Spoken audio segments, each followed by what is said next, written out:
One America's Emerald Robinson, who's there live at CPAC. Hi, Emerald. We just heard from Vice President Mike Pence, and he received several standing ovations in his speech about President Trump's accomplishments.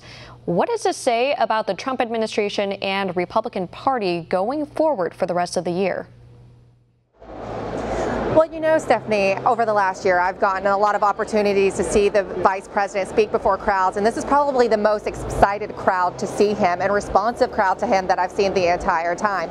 And it says a lot about this administration and how the party is relating to it. In fact, some people are nicknaming the CPAC Trump PAC because of the excitement about what the administration has done in the past year, and also the large number of cabinet members and White House officials who's going to be represented and speaking here at CPAC. As you heard the vice president talking about the accomplishments and that promises made or promises kept, that this administration and this president has delivered on what he promised them last year at this CPAC last year. So this is saying that they've got a lot of momentum. They've got a lot of excitement going forward, especially into those 2018 midterms, which we heard the vice president create a call to action to the crowd here saying, take this excitement, get out there, counter what you're hearing in the mainstream media, spread the word in a grassroots effort to support the Republican Party and this administration in this election cycle. Stephanie? All right, you mentioned the 2018 midterms are coming up. The vice president said how he and the president will take strong action to make schools safe and even possibly raise the age someone can purchase a gun. Can we expect Republicans up for re-election this year to echo that same message? Yeah, I actually do, Stephanie, and speaking with different people here, whether they were with the NRA or the RNC or just an attendee here, it seems like they're supportive of what the president is saying this week to counter what happened last week in that shooting. They're okay with raising the age limit. They also do believe greatly in making our schools stronger by arming our schools. In fact, the NRA's Wayne LaPierre just spoke before the vice president, and he said the only way to counter a bad man with a gun is to have a good man with a gun. So they're very much in support of what the president is talking about and putting more armed officers and even, you know, having teachers, although that's a hard image for us to see, but maybe a necessary one to arm teachers in these classrooms in different schools. So I think we're going to hear a lot more about that in light of that shooting in Parkland, Florida from the Republican Party, and now addressing how they can make schools and students safer and stronger. Stephanie?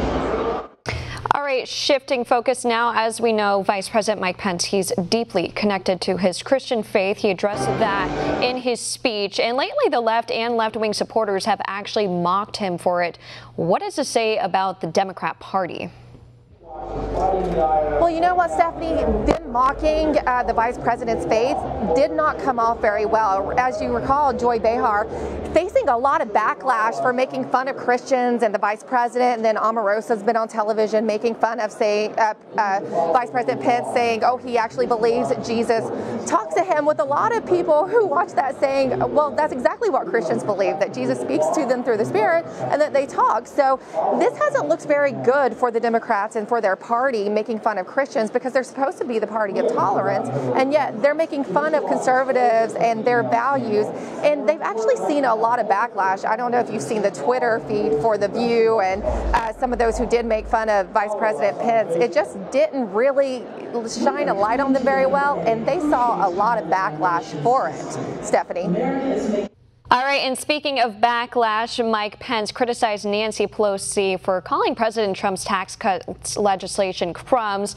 I understand there's actually a panel there at CPAC that's called One Man's Crumbs later today. What can we expect from that? Well, I think it's such a great title for a panel, and so appropriately named. Of course, they're going to put in perspective what these tax cuts mean for the average American and the average family. $1,000 goes a long way for a family that has, you know, even a $50,000 a year, which seems like a lot even to some families because they don't even make that much. But $1,000 goes a long way. You heard Vice President say for he and his family, when their children were young, that was Christmas. So for Nancy Pelosi to say that about that tax cut and what these people are seeing in their pockets as a result of tax reform, it's just really out of touch. In fact, Stephanie, last week during a town hall, she was talking about this and how unpatriotic this tax reform was and how minuscule the results are from it. And a person at that town hall started screaming at her, "How much are you worth, Nancy? How much is your net worth?" And she said, "We're not talking about that," which just again didn't play very well, showing because she is worth a lot. Her and her husband are very successful financially, and it just again shows how out of touch she is with the average American who really can use this money that they're seeing back in their pocket from tax reform. Stephanie. We can use your help. Call your cable provider and kindly demand that One America News is added to your lineup. Call today.